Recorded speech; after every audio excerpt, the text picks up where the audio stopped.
Chapter 1. Not more than 3 months ago, during an unusually intimate evening, Lionel Wallace shared with me a story, the tale of the door in the wall. At that moment, I believed him. His manner of telling it was so sincere, so straightforward, that it left no room for doubt in my mind. Yet the next morning, back in the quiet solitude of my apartment, as I lay in bed recalling what he had told me, I found myself looking at the story through a different lens. Without the warmth of his voice, the focused lighting, the shadowy calm that enveloped us, or the glow of the elegant dinner and sparkling glasses we had enjoyed, the entire experience seemed strangely unreal. He was weaving a mystery, I thought, then added, and he did it remarkably well. Not the kind of thing I'd have expected him, of all people, to pull off. As I sat up sipping my morning tea, I tried to make sense of the strange conviction I'd felt the night before. Perhaps, I considered, his impossible memories hinted at something deeper, at truths too strange or elusive to express in plain language. I no longer lean on that explanation. My doubts have faded. I now believe that Wallace, as earnestly as he could, tried to lay bare a secret truth for me. But whether he actually experienced what he described, or merely believed he had, whether he held a rare privilege or simply became a victim of a vivid illusion, I can't pretend to know. Even the strange circumstances of his death, which finally ended all doubt in my mind, shed no light on that mystery. The reader must decide for themselves. I can't even remember what remark of mine led him to open up in such an uncharacteristic way. I think I had accused him gently of being unreliable, of falling short in some great public endeavor where I had expected more from him. Then, unexpectedly, he confessed. "I've been distracted," he said. After a pause, he studied the ash at the tip of his cigar and added, "Yes, I've been negligent, but it's not because of ghosts or anything supernatural. It's just, well, it's hard to explain, Redmond. I'm haunted, not by something frightening, but by something that dims the light of the world and fills me with deep, unshakable longing." He stopped, clearly struggling with the emotional weight of what he wanted to share. Then he said, "You were at St. Athelstan's too," which seemed irrelevant at first. But then, slowly and with great care, he began to tell me about the hidden part of his life, a memory of such beauty and joy that it overshadowed everything else in the world for him. Now that I know the full story, I can see it written on his face. I have a photograph where that look, part detachment, part yearning, is caught perfectly. It reminds me of something a woman who once loved him told me. It's like he suddenly stops being there. He forgets you're even in front of him. Nothing matters anymore. Not even you. And she was right. Sometimes the light would go out in him. Yet at other times, when he focused, Wallace was an incredibly effective and successful man. His life was filled with achievements. He had surpassed me long ago. He had climbed high and was poised, some said, to enter government. Possibly even the cabinet, had he lived. Back in school at St. Athelstan's, he had always outshone me. We started as equals, but he quickly rose above, winning scholarships and accolades with ease. I managed a decent performance, but he blazed ahead. And it was there, in school, that I first heard about the door in the wall. He mentioned it again only a month before he died. For Wallace, the door in the wall wasn't a fantasy. It was real. I'm convinced of that now. It appeared in his childhood when he was only 5 or 6. I remember how carefully he tried to recall the moment. There was a Virginia creeper, he said, deep red, glowing in amber sunlight, climbing up a white wall. That image is fixed in my mind. I'm not sure how it connects exactly, but it was part of the moment. And there were chestnut leaves scattered outside the green door. Freshly fallen, yellow and green, not brown or withered, which must mean it was October. I noticed chestnut leaves every year. I ought to know. If my memory serves me right, he said. I must have been around 5 years and 4 months old at the time. Wallace explained that he had been an unusually advanced child, speaking fluently much earlier than most, and with a calm, almost old-fashioned manner that made adults treat him with more freedom than children his age usually got. His mother had died giving birth to him, leaving him in the care of a nursery governess who was more permissive than watchful. His father, a stern and distant lawyer, paid him little attention but had high expectations of him nonetheless. Despite his early brilliance, Wallace often felt that life was a dull, gray experience. Then one day he wandered. What moment of neglect allowed him to slip away, or how he made his way through the tangled streets of West Kensington, he couldn't recall. Those details had long since faded into the hazy background of memory. But the white wall and the green door within it stood out in perfect clarity.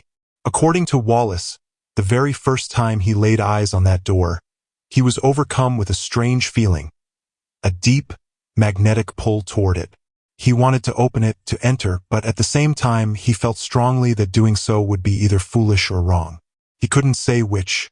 It struck him as odd, he told me, that from the very beginning he had this firm sense the door was not locked, that he could go in at any moment if he wanted. I can picture that little boy now, torn between curiosity and fear. And clear as day, Wallace remembered the thought that his father would be furious if he dared to go through.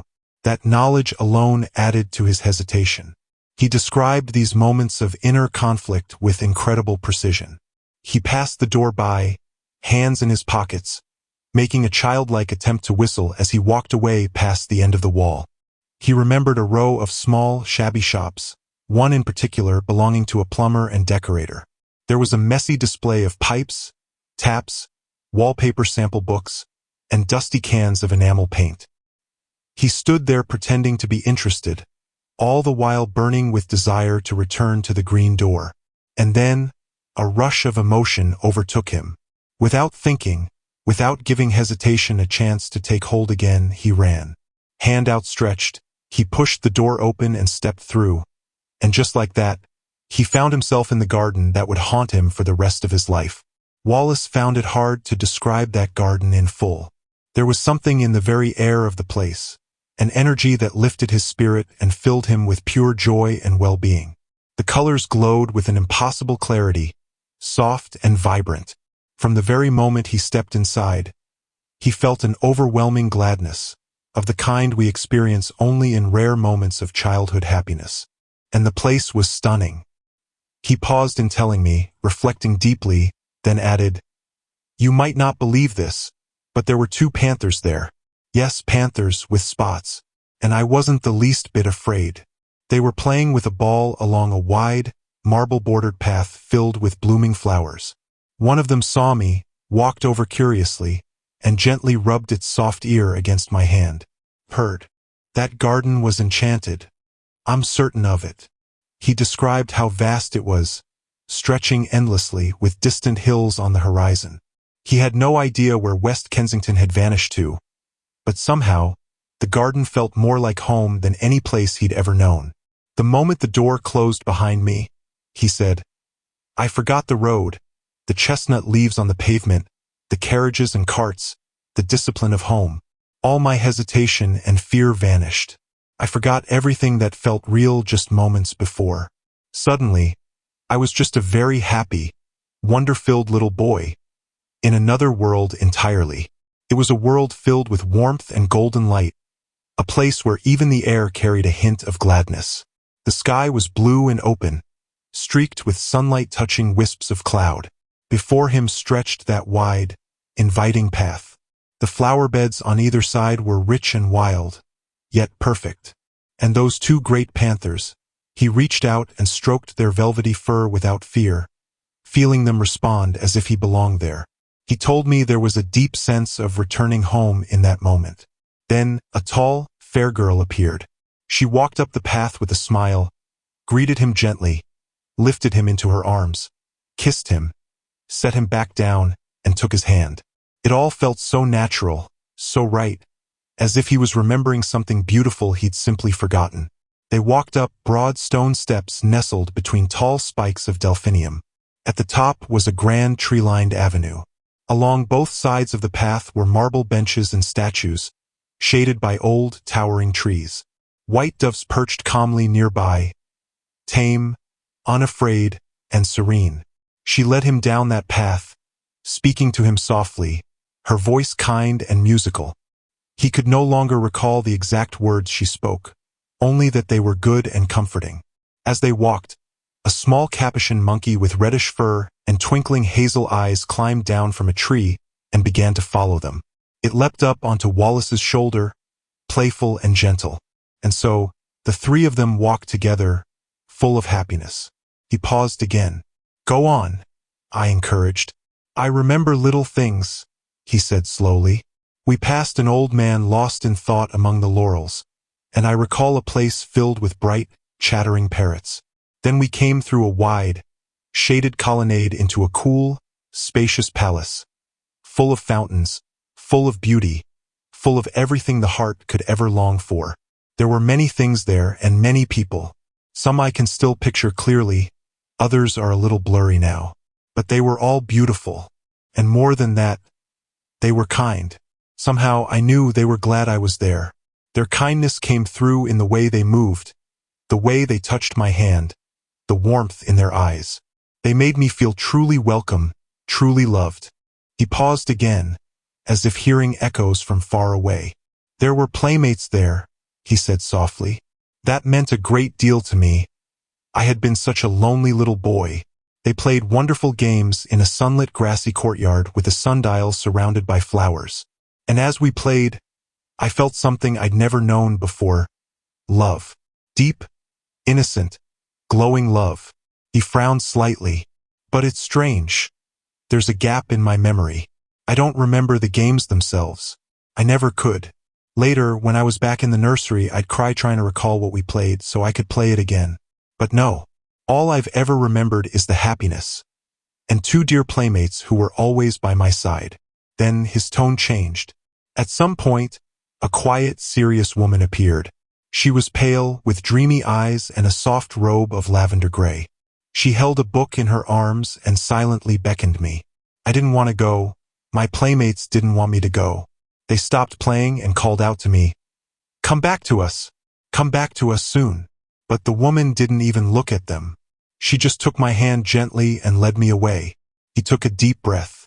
She brought me to a gallery that looked down over a great hall, and she sat beside me. I stood close, watching as she opened the book on her knees. The pages fell open, and she pointed for me to look. And I saw myself, a story of my life, everything that had happened to me since the moment I was born. But the strange thing was, these weren't just pictures. They were real. He glanced at me uncertainly. "Go on," I said. "I understand." "Yes," he said firmly. "They were realities. People moved in them, things changed. I saw my mother, my dear mother, whom I had nearly forgotten, and my father, upright and severe, the nursery, the servants, the home, and the streets outside, the noise and traffic. I kept watching, amazed. Then I saw myself, right there, hesitating before the green door in the white wall. I felt the same fear, the same struggle. "And what comes next?" I cried, trying to turn the page. But the woman gently stopped me. "Next?" I asked again, tugging at her fingers with all the strength of a 5-year-old. And just as she let me turn the page, she bent down and kissed my forehead. He leaned forward, eyes dim with memory. But the page didn't show the garden. Not the panthers, not the lovely girl, not the friends who begged me to stay. It showed a dull, gray street in West Kensington, a cold afternoon before the lamps were lit. And there I was, a small, miserable boy crying openly. Crying because I couldn't get back to my beloved playmates, who had called after me, "Come back to us!" He was silent for a long time, staring into the fire. "Oh, the heartbreak of that return," he whispered. After a pause, I said quietly, "Well." He gave a sad smile. "Poor little wretch that I was, dragged back into this gray world." When I realized what had happened, when the full weight of it hit me, I broke down. I wept so hard in public, humiliated and ashamed. I remember the kind-looking old man in gold spectacles who tapped me with his umbrella and said, "Poor little chap, are you lost?" Me, a London boy of 5 or more. Then he fetched a young policeman. A crowd gathered, and I was marched home, crying, terrified, exposed, from the enchanted garden, straight to my father's front steps. He exhaled deeply. That's all I can recall of the garden, that place that still haunts my dreams. I know I can't truly describe the magic of it, the dreamlike glow that hung over everything. But that, he gestured gently, that's what happened. If it was a dream, then it was no ordinary dream. It was in the daytime, and it was unlike anything I've ever experienced. He shook his head slowly. Of course, there was a terrible interrogation afterwards. My aunt, my father, the governess, the nurse. Everyone wanted to know what had happened. I tried to tell them, but my father, he gave me my first beating for lying. My aunt punished me again when I brought it up. They made it a forbidden subject. I wasn't even allowed to speak of it. And they took away all my fairy tale books. Said I was too imaginative. Can you believe that? He gave a bitter chuckle. My father was from the old school. They forced my story inward. I whispered it only to my pillow that was so often damp with tears. And every night, in my prayers, I added one wish. Please, God, let me dream of the garden. Please take me back to the garden. He smiled faintly. I dreamt of it often. Maybe I added things. Maybe I changed it. I don't know. This whole telling is just an attempt to rebuild something from broken pieces of memory. There's a gap, a gulf between that experience and the rest of my boyhood memories. And there came a time when I thought I'd never speak of it again. I asked him a natural question. No, he said. I don't think I ever tried to find the garden again during those early years. Seems strange now, doesn't it? But I think they kept a much closer watch on me after that incident. I wasn't left alone much.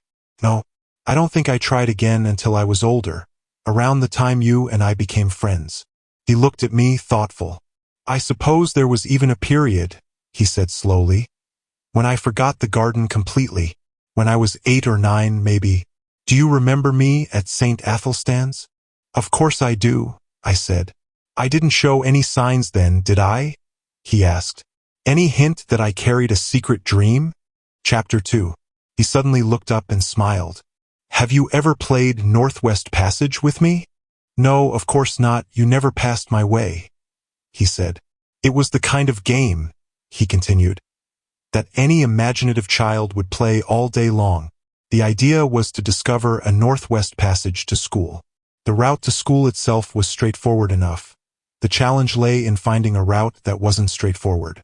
You'd leave 10 minutes early, heading off in some almost hopeless direction, and then make your way through unfamiliar streets toward your goal. One day, I got caught up in some rather rough neighborhoods on the far side of Campden Hill, and I began to worry that for once the game was going to beat me, that I would arrive late for school. Desperately, I tried a street that appeared to be a dead end, but I found a passageway at the end. I hurried through it, feeling hopeful again. I'll make it yet, I thought, as I passed a row of shabby little shops that felt strangely familiar to me, and there it was, my long white wall and the green door that led to the enchanted garden. It struck me all at once. This garden, this marvelous garden, was not a dream. He paused thoughtfully. I suppose the second time I encountered the green door shows just how different the busy life of a schoolboy is from the boundless leisure of a child. Anyway, that second time, I didn't even think of entering the door right away. You see, my mind was set on getting to school on time. I was determined not to break my record for punctuality.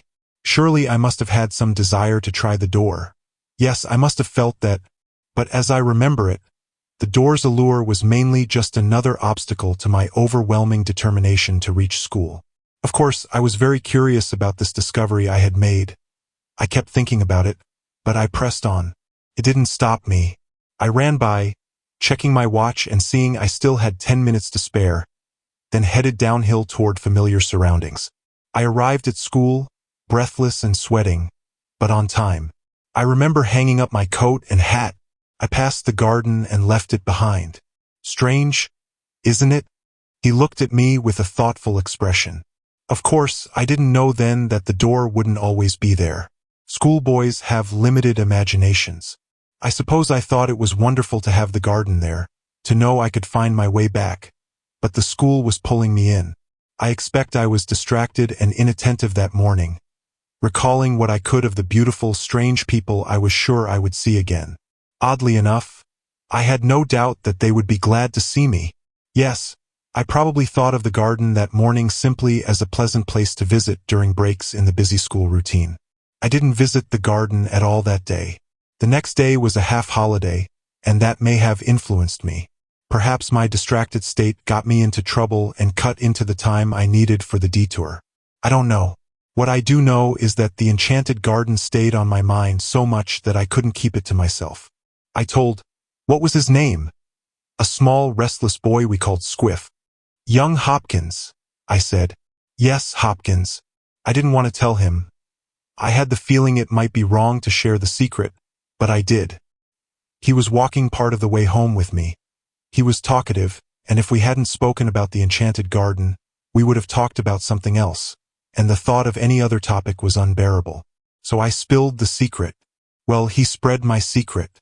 The next day at recess, I found myself surrounded by half a dozen older boys, half teasing but mostly curious to hear more about the enchanted garden. There was that big fellow, Fawcett, you remember him? Along with Carnaby and Morley Reynolds. You weren't there, were you? No, I think I'd have remembered if you were. A boy is a bundle of strange feelings. I truly believe that despite my secret shame, I was a bit proud to have the attention of these older boys. I especially recall the moment when Crawshaw, the son of Crawshaw the composer, remember him? Praised it as the best lie he'd ever heard. But at the same time, there was a painful undercurrent of shame because I felt I was revealing a sacred secret. That wretch Fawcett even made a joke about the girl in green. Wallace's voice dropped as the memory of that shame returned sharply. I pretended not to hear, he said. Then Carnaby suddenly accused me of lying and argued when I insisted it was true. I told them I knew exactly where the green door was and that I could lead them there in 10 minutes. Carnaby acted outrageously righteous, saying I'd have to prove my words or face the consequences. Have you ever had Carnaby twist your arm? Then you might understand how it was for me. I swore my story was true. There was no one at school then to protect a boy from Carnaby, even though Crawshaw spoke up a little. Carnaby had the upper hand. I got excited, my face turned red, I was scared, and I behaved like a foolish little boy. The result was that instead of going alone to my enchanted garden, I ended up leading a group of 6 mocking, curious, and threatening schoolmates. My cheeks burning, ears hot, eyes smarting, and my heart full of misery and shame. We never managed to find the white wall and the green door again. You mean? I couldn't find it. If I could have, I would have found it. And even later, when I could go by myself, it was nowhere to be found. I seem to have spent all my schoolboy days searching for it, but I never came across it again. Did the other boys make it unpleasant for you? Awful. Carnaby held a kind of tribunal over me for telling lies without cause. I remember sneaking home afterward and going straight upstairs to hide the evidence of my crying. But when I finally fell asleep, my tears weren't for Carnaby. They were for the garden, for the beautiful afternoon I had hoped to spend there, for the kind and lovely women and the waiting playmates, and for the game I longed to play again, the beautiful, forgotten game. I firmly believed that if I hadn't told anyone, I would have had better times after that. But no, for 2 terms I struggled, crying myself to sleep at night, daydreaming in class, and my school reports reflected it badly. Do you remember? Of course you would. It was you're beating me in mathematics, that pulled me back to my studies. Chapter 3. For a long moment, my friend gazed silently into the glowing heart of the fire. Then he spoke. I never saw it again until I was 17. It came back to me for the 3rd time, when I was riding to Paddington on my way to Oxford, after winning a scholarship. I caught just a fleeting glimpse. I was leaning over the apron of my handsome cab, smoking a cigarette, no doubt thinking I was quite the worldly man, when suddenly there it was, the door, the wall, and that familiar feeling of unforgettable but still reachable things. We clattered past it. I was so surprised I didn't even stop the cab until we'd gone well beyond and around the corner. Then I felt a strange tug, a double and conflicting impulse. I tapped the little door in the cab's roof and reached to check my watch. Yes, sir, the cabman said promptly. Nothing, I said quickly. My mistake. We don't have much time. Go on. And off we went. I got my scholarship. That very night, sitting by my fire in my small upstairs study in my father's house. His rare praise and wise advice ringing in my ears, I smoked my favorite pipe, the formidable bulldog of adolescence, and thought of that door in the long white wall. If I had stopped, I thought, I might have missed my scholarship, missed Oxford, and ruined all the promise ahead of me. I'm beginning to see things clearly now.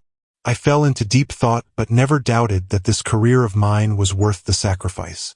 Those dear friends and the clear, fresh air of that garden seemed wonderful and precious to me, but also distant and unreachable. My focus was now on the world beyond. I saw another door opening, the door to my career. He stared again into the fire, the red light briefly illuminating a stubborn strength on his face before fading. Well, he said with a sigh, I have served that career. I have done much hard work and earnest effort. But I have dreamed of the enchanted garden 1,000 times, and since then, I have seen or at least caught glimpses of its door 4 times. For a while, this world was so bright and full of meaning and opportunity that the faint charm of the garden seemed soft and far away.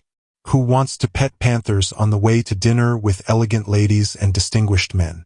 After Oxford, I came to London as a man full of bold promise, someone who had done something to fulfill it. And yet there were disappointments. Twice I have been in love, I won't dwell on that, but once, on my way to meet someone who doubted I would dare to come, I took a risky shortcut along a quiet street near Earl's Court and unexpectedly came upon a white wall and a familiar green door. Strange, I thought. I always believed that place was on Campden Hill. It's the place I could never quite find. Like counting Stonehenge, the setting of that strange daydream. I passed by it, intent on my goal. That afternoon, the garden held no appeal for me. I only had a fleeting urge, a mere moment's impulse to try the door. It was just a few steps away, no more than 3, and deep down I was certain it would open for me.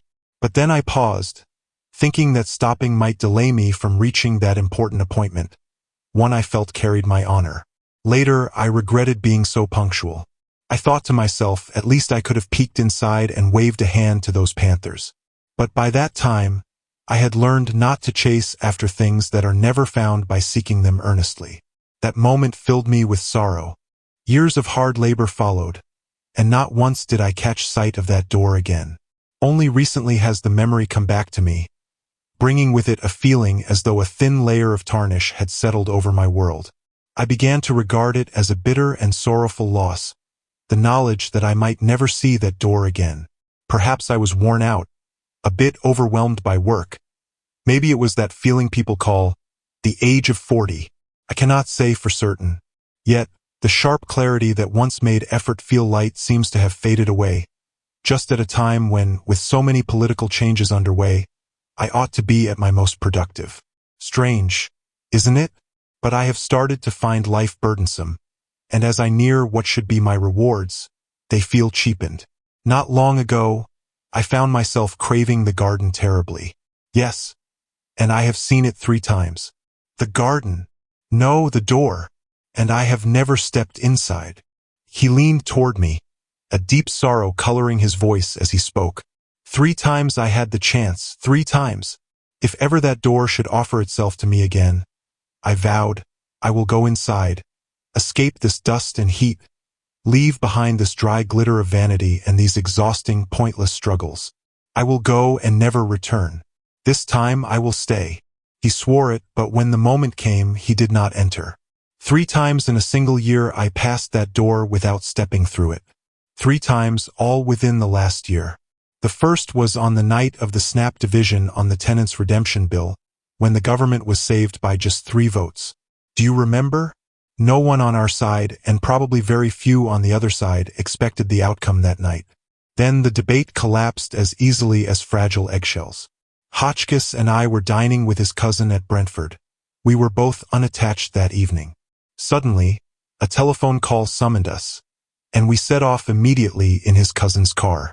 We arrived barely in time, and on the way we passed my wall and door, glowing faintly in the moonlight, blotched with a harsh yellow glare from our car's headlights, unmistakable.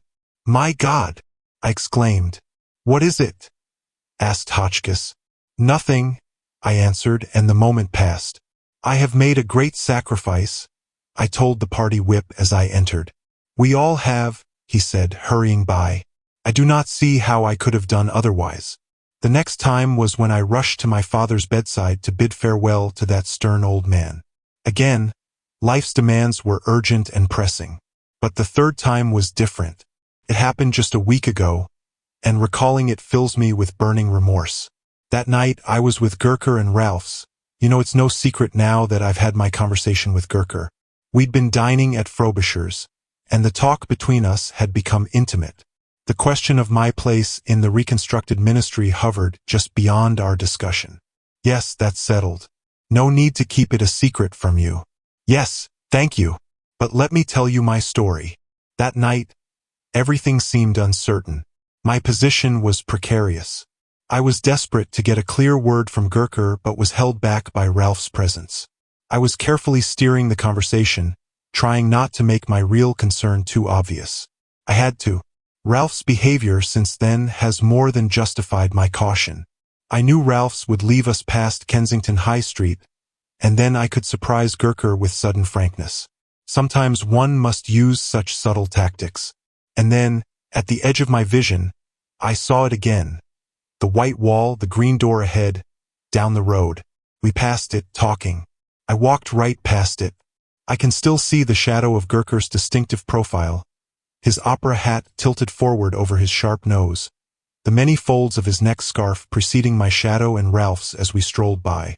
I was less than 2 feet from the door. If I say good night to them and go in, I wondered, what will happen? And I was tingling with anticipation to speak with Gurker. But tangled in my other worries, I could not answer that question. They'll think I'm mad, I thought. And what if I suddenly disappear? A prominent politician gone without a trace. That thought held me back. 1,000 petty worldly concerns crowded my mind at that moment. Then he looked at me with a sad smile and said slowly, "Here I am." He repeated, "Here I am." And my chance has slipped away from me. 3 times in a year the door was offered to me. The door that leads to peace, delight, a beauty beyond imagining, a kindness no one on earth can know. And I have refused it, Redmond. And it is gone. How do you know? I know. Now I am left to carry on with the tasks that held me so tightly when those moments came. You say I have success. A vulgar, tawdry, tiresome, envied thing. I possess it. He crushed a walnut in his large hand and showed it to me. If this is success, he said, let me tell you something, Redmond. This loss is destroying me. For 2 months, nearly 10 weeks, I have done no real work except the bare essentials and urgent duties.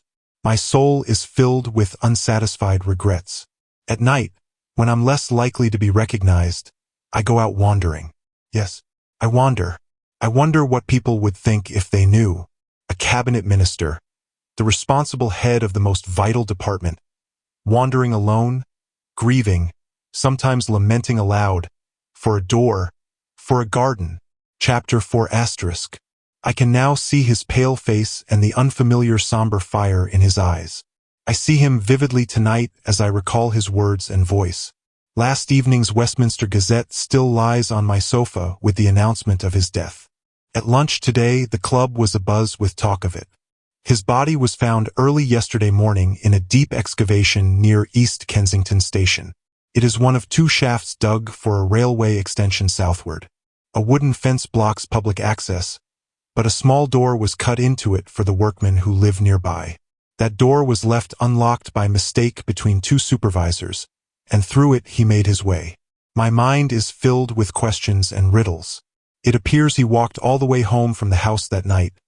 He often walked home during the last session, and so I picture his dark figure moving through the late, empty streets, wrapped up and focused. Did the pale electric lights near the station make the rough boards look white? Did that fatal unlocked door awaken some memory? Was there ever really a green door in that wall at all? I do not know. I have told his story as he told it to me. Sometimes I think Wallace was merely the victim of a strange coincidence, a rare but not unique hallucination combined with an unfortunate trap, but that is not my deepest belief. You may think me superstitious or foolish, but I am more than half convinced he possessed an unusual gift, a certain sense of something I cannot name, that, disguised as a wall and door, offered him a secret escape to another, more beautiful world. You might say it betrayed him in the end. But did it betray him? There lies the deepest mystery of these dreamers, these men of vision and imagination. To our daylight eyes, the fence and pit seem real and harsh. He walked from security into darkness, danger, and death. But did he see it that way? Thank you for listening. If you enjoy our recordings, please like this video and subscribe to our channel so you don't miss future audiobooks.